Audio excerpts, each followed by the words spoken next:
do amor e da guerra. Foi com grande apreensão que Neia continuou a se mover para o sul de acordo com sua missão. Ocasionalmente um cavaleiro se aproximava trazendo notícias, mas era um material de rotina que não merecia o risco, ou a urgência, de uma comunicação mágica.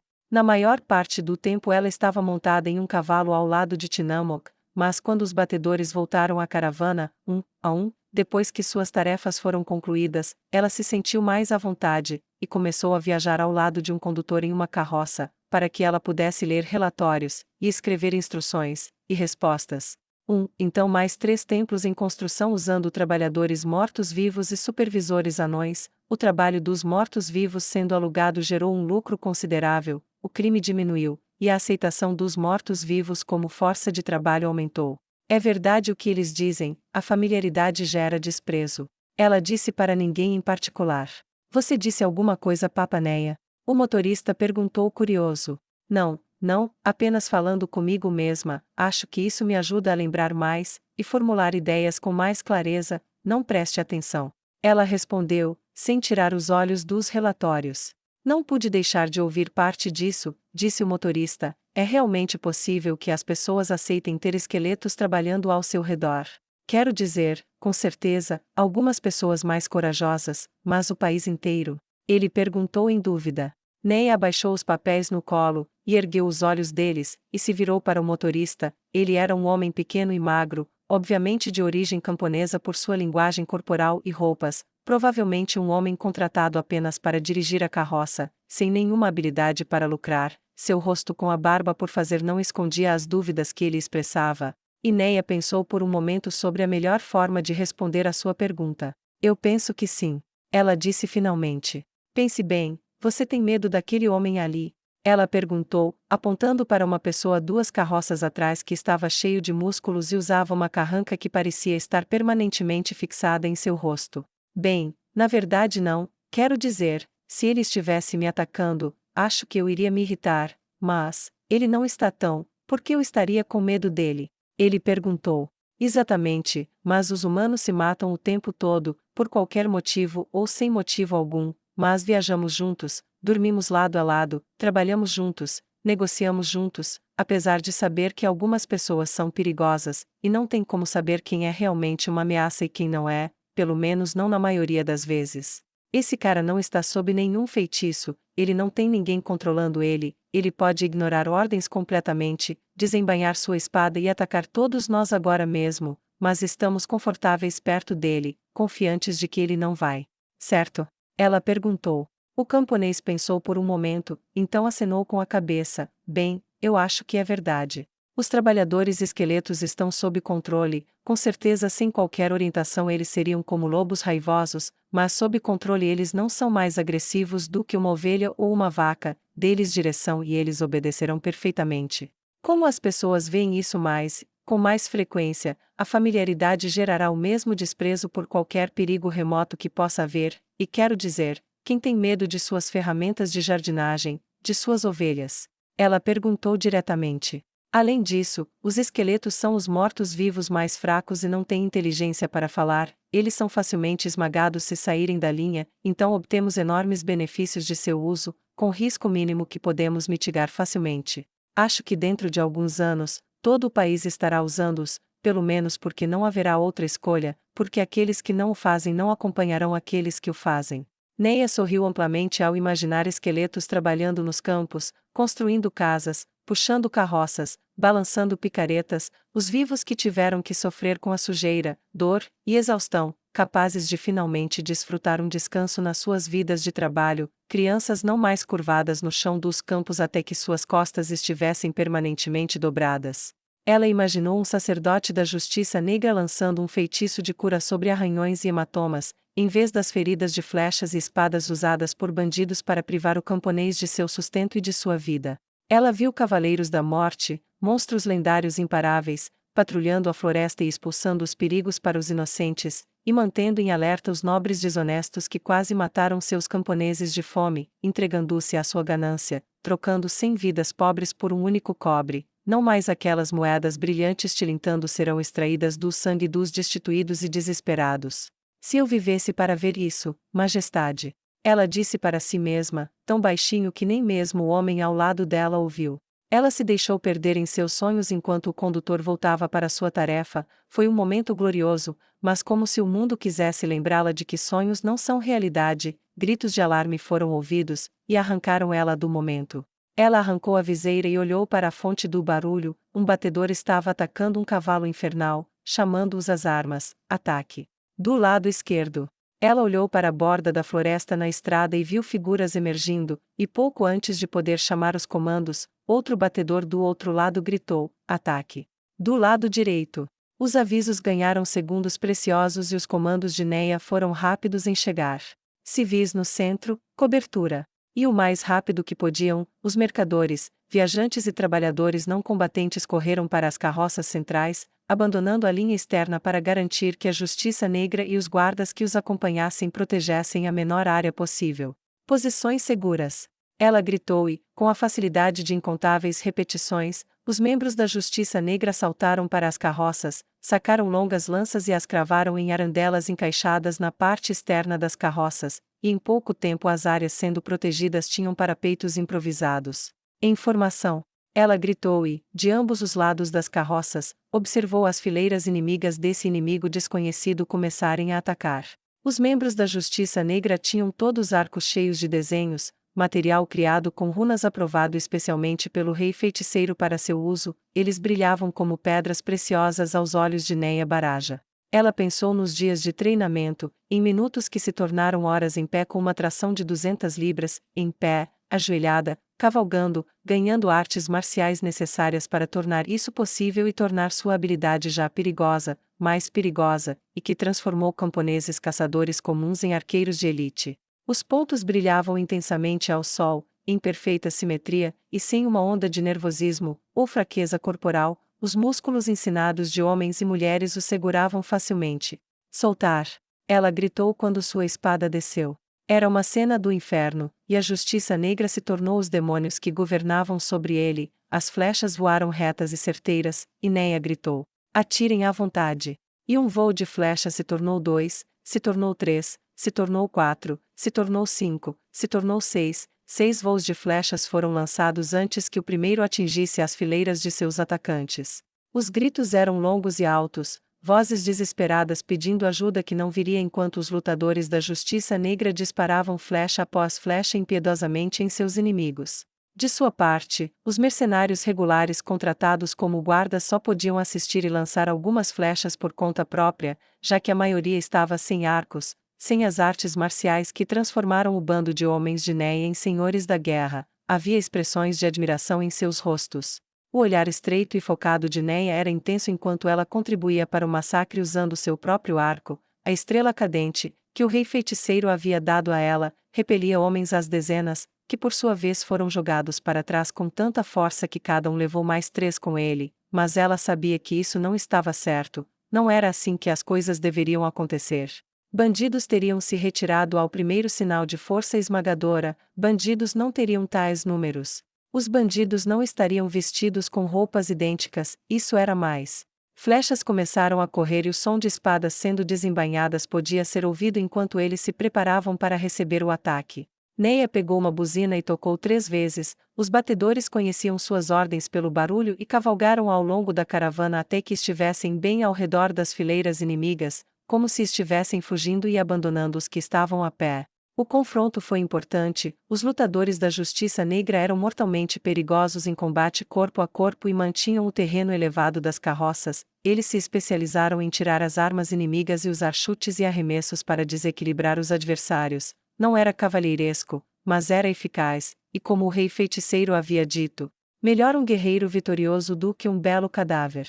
O povo de Neia fez muitos cadáveres bonitos, e a própria Neia, apesar de ser relativamente inábil com uma espada, colheu um tributo mortal, com sua armadura trabalhada com runas dando-lhe energia aprimorada, recuperação, cura e força em várias áreas. Eles detinham todas as vantagens, mas ainda assim o restante das forças inimigas não desistiu. Eles lutaram como zumbis.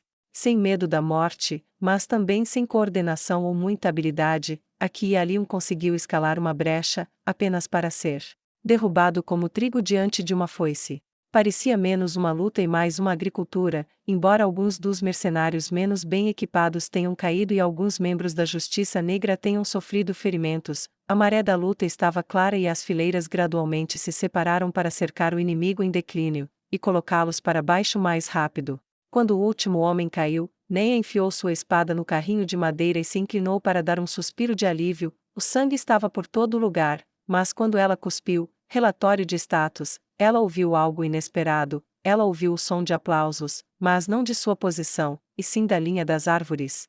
Merda! Ela disse para si mesma. Você é tão boa quanto ouvimos Neia Baraja. Uma voz arrogante disse a ela. Remédios não estava mentindo sobre sua habilidade com um arco. Ela olhou para o orador, ele tinha mais ou menos a idade dela, mas tinha a pele um tom mais clara que a dela, e o cabelo escuro caía até os ombros. Ele usava uma armadura preta e cinza, e enquanto falava, outros que se vestiam de forma semelhante a ele saíram de trás das árvores. Mas, até o melhor arqueiro precisa de flechas, e parece que você está fora de combate, e aposto que podemos lidar com todos vocês agora que estão um pouco enfraquecidos, enquanto estamos descansados, e nós o privamos do uso de uma de suas melhores armas. Ele tinha um sorriso predatório no rosto, atacar escrituras cinzas. Escritura! Ela gritou em estado de choque, mas o ódio rapidamente substituiu o choque quando os números dispararam da linha da floresta. Justiça Negra! Leve, eles! Para o chão. Ela varreu sua espada em direção às fileiras que se aproximavam, e seu povo seguiu seu ataque selvagem. As escrituras eram como regra, um grupo mortal. Nem todos eram iguais, mas mesmo aqueles que não se especializaram em combate podiam se considerar iguais a um aventureiro de nível platina ou melhor. Além disso, os membros da Escritura Cinza eram incomuns em seus números e quase igualavam os atuais membros da Justiça Negra. Tinamok sentou-se e observou o corpo a corpo se desenrolar, e não conseguia desviar os olhos do que estava vendo. Seus olhos desviaram do centro apenas ao som dos cavalos infernais dos batedores quando a retirada fingida se tornou um golpe nas costas da Escritura depois que eles terminaram sua longa volta fora de vista. Mesmo com isso, a luta era brutal. A prática constante de Neia a levou ao ponto em que ela sentiu que não era mais uma vergonha para sua mãe com a arma na mão, mas mesmo assim ela achou muito mais fácil para ela usar os apertos e arremessos instruídos a ela por Sebas.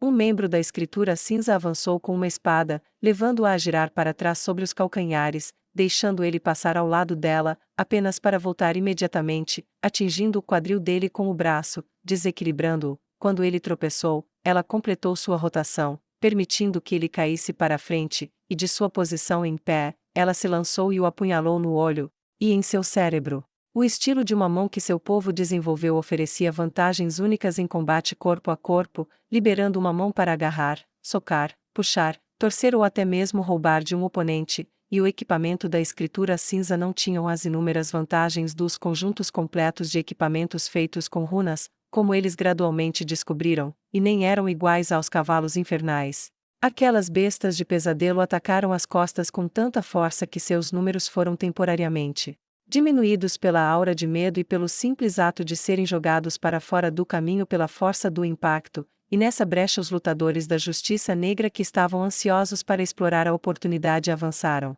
A lacuna na linha central resultou em seus membros sendo divididos e forçados a enfrentar 2, 3 ou até 4 oponentes ao mesmo tempo, enquanto os atordoados ou apavorados se recuperavam por meio de artes marciais e poções. Conforme o combate avançava, Neia viu uma oportunidade. Ela correu para longe da linha e pegou uma flecha, ela enfiou sua espada no chão e puxou seu arco, levou menos de um momento de concentração para despejar sua mana no tiro, um tiro disparado de uma arma dada a ela por Ainzo Algon, um deus, um pai, um rei eterno, e conforme a corda se esticou, ela buscou o ponto mais fraco de seus inimigos, e então ela gritou no máximo de seus pulmões. Impacto no terreno da esquerda. Eles nem hesitaram, o treinamento constante em seguir a direção do campo de batalha tornava o pensamento irrelevante. Na batalha eles não tinham mentes, apenas vontade e disciplina, ação e reação não exigiam razão, nem compreensão, simplesmente, era, e quando aquelas ordens atingem os ouvidos, eles se jogam no chão antes que as palavras atinjam seus cérebros. Assim que a ordem saiu de seus lábios, ela já havia largado a flecha, soltando-a das pontas dos dedos, e ela voou como uma pomba, brilhando branca e parecendo trazer consigo a luz do sol. um raio sagrado que perfurou 6 homens antes de explodir com força suficiente para que membros de ambos os lados fossem jogados para trás. Aqueles que já estavam no chão, pularam e aproveitaram a vantagem, esfaqueando os membros das escrituras cinzas com fúria, embora muitas pessoas tenham sido feridas pela explosão em maior ou menor grau. Uma coisa que aconteceu com a escritura cinza, não aconteceu com a justiça negra. O efeito ofuscante da luz, por causa de suas posições relativas, mais membros da escritura cinza ficaram temporariamente cegos, do que membros da justiça negra, e as vantagens combinadas provaram ser decisivas. Os números podem ter começado aproximadamente iguais, mas o desequilíbrio continuou a se acumular até que os membros da escritura cinza se viram enfrentando primeiro 2 de uma vez, depois 3, depois 5, e com sucesso cada vez menor, até que apenas um punhado permaneceu, incluindo seu comandante, um homem que passou de arrogante para desesperado. Gá! Ele gritou quando percebeu que não havia vitória a ser obtida, quando viu Neia atrás de seus homens tirando outra flecha de um cadáver. Retirada! Ele gritou, retirada, ele gritou de novo, e ele e seu bando restante se viraram e fugiram em um ritmo rápido. Se a flecha que Neia puxou não tivesse sido uma quebrada e inútil, ela os teria mirado em sua retirada, mas do jeito que estava, ela suspirou profundamente, respirou fundo, ergueu a espada e gritou: Justiça! Justiça! Justiça! Uma saudação ecoou por seus membros sobreviventes e atingiu como um golpe de martelo as costas dos poucos membros sobreviventes da escritura cinza. Quando o grito de vitória morreu, Neia cortou o ar, enviando sangue voando de sua espada, e ela a embainhou, uma ação imitada por seus seguidores. Verifique se há sobreviventes. Ela disse ao passar por cima dos corpos espalhados pela grama: ajude nossos feridos primeiro, mas não execute nenhum sobrevivente entre as escrituras cinzas. Quero falar com todos os prisioneiros. Ela disse ameaçadoramente, e então se abaixou para verificar a forma de um de seu povo. Era um jovem. Ele havia levado um martelo no rosto com tanta força que Neia só sabia que ele era bonito antes em virtude de ter conhecido ele. Agora ele não era mais bonito. Sua espada ainda estava na mão e era uma confusão de sangue coagulado. Ele fez sua parte, e Neia fechou o único olho que sobreviveu ao impacto. Você fez seu trabalho, soldado, agora descanse. Felizmente, ele foi um dos poucos membros da Justiça Negra abatidos que realmente morreu. Por eles não estarem sem mortos, seus números reais caíram permanentemente apenas em 10, enquanto outros sofreram queimaduras, cicatrizes e lacerações. Ainda havia alguns gritos e gemidos enquanto as feridas eram tratadas, e alguns tentavam se mover por conta própria. Neia se aproximou de uma figura caída e a reconheceu imediatamente, embora seu rosto estivesse coberto de sangue. Escana! Neia disse bruscamente enquanto a mulher lutava para se levantar, mesmo leve como a armadura era, tendo sido machucada e ensanguentada, ela não estava na melhor forma para acomodar seu corpo para fazer o que ela queria. Enquanto tentava se levantar novamente, Neia puxou seu corpo para cima e para perto do seu, embalando sua metade superior. Com a mão livre ela agarrou seu odre de água do lado, colocou-o na boca e puxou a rolha. Aqui, beba, ela disse, e colocou-o nos lábios sangrentos de Escana, inclinando-o para trás e deixando a água escorrer. Foi quase um minuto inteiro, depois que Escana suspirou de alívio com a bebida, Neia derramou um pouco em seu rosto para limpá-lo, e procurar a ferida, antes que ela percebesse que não era que os 2 olhos de Escana estavam fechados, era que um deles estava fechado e outro estava totalmente ausente. Ela não ia dizer nada, mas Escana disse: parece que eu perdi alguma coisa, você poderia ficar de olho nisso. Ela grunhiu através de grandes quantidades de dor.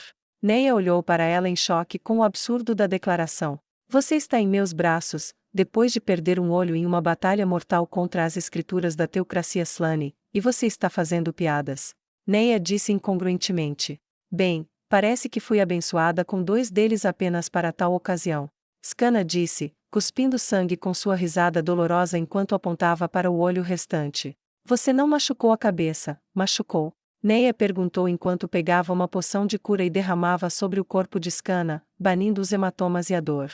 Não, e eu sei que não, porque eu saí com um olho. Agora eu tenho uma desculpa para olhar para você 2 vezes mais, e pelo dobro do tempo. Ela sorriu com os lábios cortados e os dentes quebrados, que gradualmente começaram a se reparar à medida que a poção começava a fazer efeito cada vez mais rápido. Flertando, agora? Neia perguntou. Quando seria um momento melhor do que perto da morte, você não pode negar aos moribundos seus prazeres finais.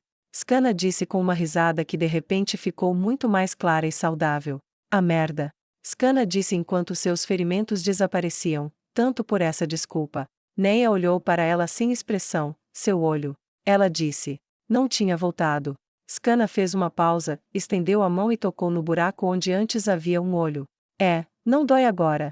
Eu pensei que iria começar a crescer de novo, mas, onde está? Ela disse em uma voz que de repente ficou séria.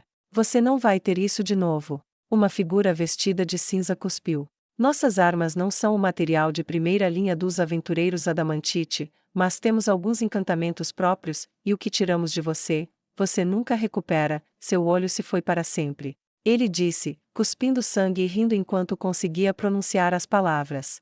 E se tivermos que derrubar todos vocês, olho por olho, dedo por dedo, é isso que vamos fazer, vocês são apenas cadáveres andando. Você só não sabe ainda. Ele gargalhou e se cortou, enviando fluxo de sangue em sua direção. E eu estarei assistindo da vida após a morte, da glória dos deuses enquanto isso acontece. Ele disse, caindo para trás quando a força para se segurar desapareceu. Fique aqui. Neia disse a Skana, e caminhou até o membro caído da escritura cinza. Ela se inclinou e sussurrou. Mesmo que isso aconteça, você não verá, porque você está prestes a ser um cadáver ambulante, seu esqueleto será levantado, ainda vestindo sua roupa cinza, e você andará sobre nossas ordens, e trabalhará sobre nossas ordens, e construirá o mundo que queremos que seu cadáver ambulante construa. Então, quem é o cadáver ambulante agora? Neia disse com um sorriso sombrio enquanto olhava nos olhos do homem com seu olhar aterrorizante, enquanto ela segurava seu rosto com as duas mãos e o forçou a olhar para ela enquanto falava, e o sorriso em seu rosto provocou um crescente olhar de horror no rosto do homem,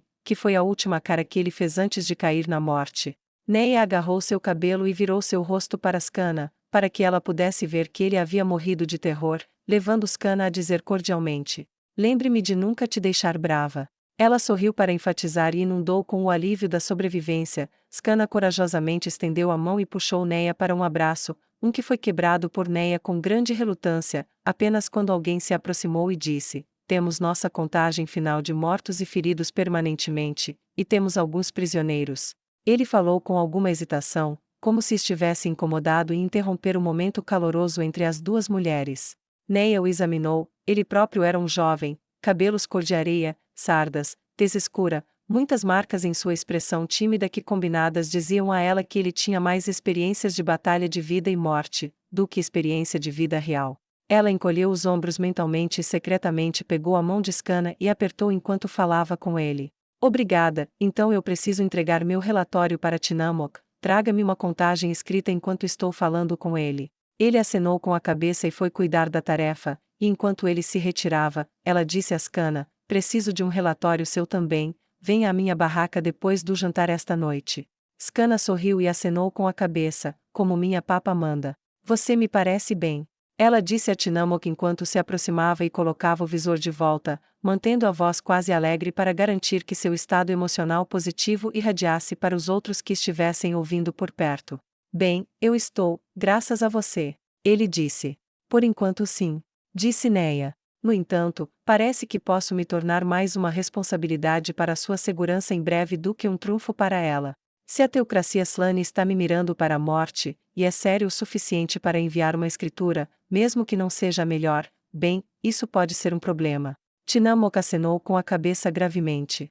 Mas quem eram esses homens? Ele perguntou, e gesticulou para os cadáveres perto das carroças, aqueles que compunham a primeira onda de ataque. Se eu tivesse que adivinhar, criminosos, mercenários, bandidos, basicamente descartáveis. Neia disse, embora eu não tenha ideia de como eles os obrigaram a lutar tão destemidamente e com tanto desrespeito imprudente, duvido que eles tivessem muita escolha no assunto. Sua voz tinha um tom sério quando ela continuou: dito isso, estou feliz por eles não terem enviado algo como a escritura do Holocausto, ou a escritura negra, atrás de nós. Estamos bem e com nosso equipamento estamos ainda melhor, mas todas as apostas estão contra nosso grupo. Ela disse com uma voz suave e séria. Tinamok coçou o queixo pensando: bem, com a guerra ainda acontecendo com os elfos, imagino que eles estão com as mãos cheias, mas, agora que você venceu uma escritura, eles definitivamente enviarão outra. Contanto que você esteja aqui no norte, pelo menos, e contanto que seja fácil de encontrar, o que é, estar aqui comigo. O que você sugere? Neia perguntou. Eu vejo duas possibilidades. Ele disse simplesmente: a primeira é que eu o dispenso de seu dever para que você possa levar seu povo e voltar para sua missão mais séria, estabelecendo a fé do rei feiticeiro, e eliminando ameaças a ele de dentro e de fora do reino sagrado. Neia não tinha certeza se deveria sorrir ou franzir a testa sobre isso, embora ela se sentisse um pouco triste com a ideia de deixar o comerciante agradável, inteligente e incomumente ético. Como alternativa, você pode viajar para o sul comigo e continuar o status de escolta, enquanto for conhecido que você está no sul. É muito improvável que eles escolham outro ataque como este. O norte é caótico, ainda é selvagem. Um ataque como isso pode ser realizado com segurança razoável. Mas meus contatos dizem que o sul está organizado, que as patrulhas se movem de forma confiável, que as estradas estão quase livres de perigo. Uma ação como a que acabamos de ver atrairia uma resposta imediata de pessoas capazes de fazê-la de forma muito eficaz. Tinamok terminou de falar e então estendeu as mãos à sua frente. Ele tinha um sorriso irônico no rosto, e isso não escondia seu alívio por ainda estar vivo. Qualquer que seja a sua escolha, garanto-lhe que terei apenas as coisas mais favoráveis para relatar àqueles que encontrar, se você decidir partir, e confesso que sentirei falta de sua companhia se você partir, mas como você disse, quando algo deve ser feito, não importa se gostamos ou não.